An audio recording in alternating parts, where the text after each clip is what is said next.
जितने भी यूट्यूब में MV चैनल देखे वाला श्रोता बंधु ही सब श्रोता बंधु मन के यासिन मस्ताना बटले बहुत बहुत झारखंडी जोहार है, नमस्कार, आदाब, सत श्री अकाल। और चलो आज बहुत नाचे डेगे वाला गीत राउरिन के सुनाइले मंच पर, चूंकि बहुत सारा श्रोता कहे ना कि कुछ बेदर्दी गाना होए चाहिए, तो आज राउरिन के एक बेदर्दी गाना सुनाया जाती जे कि ये गीत बहुत फेमस हुई है, बहुत हिट हुई है। चांदनी कैसन तोर बेवफाई, जिए नहीं देवेला जुदाई, गीत कर बोल है। और आज चलो इतना सुंदर गीत में झारखंड का मशहूर म्यूजिशियन कीबोर्डिस्ट प्लेयर दिनेश दा म्यूजिक देवे हैं, और पैडिस्ट प्लेयर हमार फुलेसर दा ये भी बहुत अच्छा पैड उम्मीद है कि बजावा ये गीत में। और हमार मशहूर नालिस्ट नाल वादक प्रकाश दा, इनका तो जवाब न खे, चूंकि हम इन कोई भी गीत के छुअब तो उनकर लिए इशारा ही काफी है। बहुत जानकार आदमी है ये, राउरिंग सब दर्शक बंधु के भी पता है, चूंकि हम इन फायदा नहीं ले रही संगीत में। उस समय से प्रकाश दा संगीत लाइन में है और उनकर मंच में हम इन देखत रही। आज बहुत सौभाग्य प्राप्त होना हम इनके कि आज प्रकाश दा कर साथ मंच में हम इन गावी ला, बहुत खुशी लागेला हम इनके।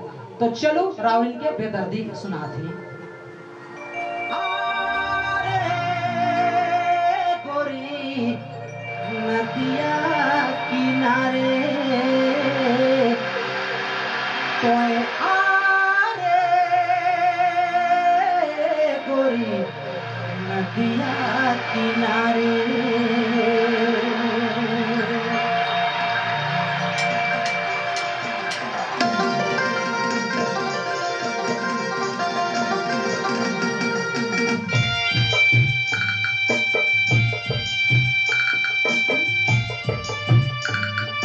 क्या बात है,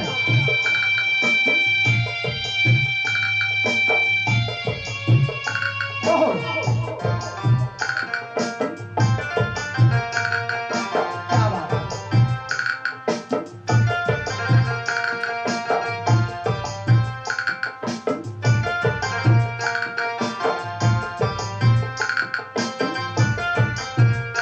चांदनी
से लोर बहेला चांदनी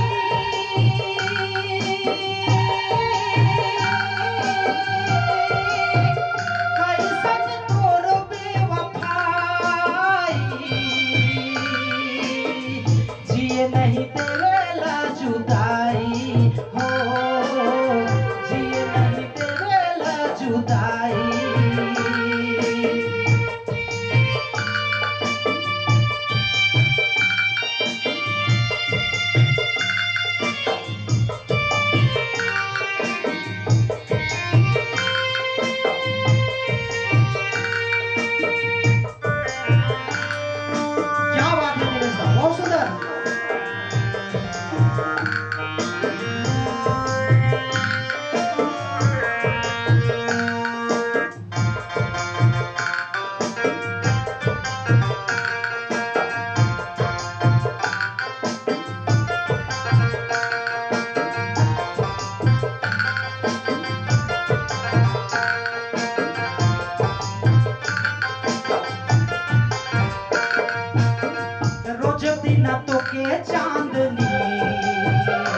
आवेला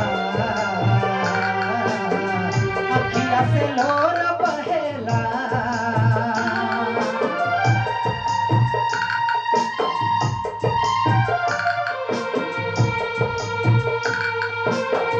रोज दिन तुके चांदनी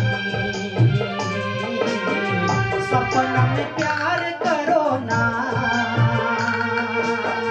जब तोर याद आवेला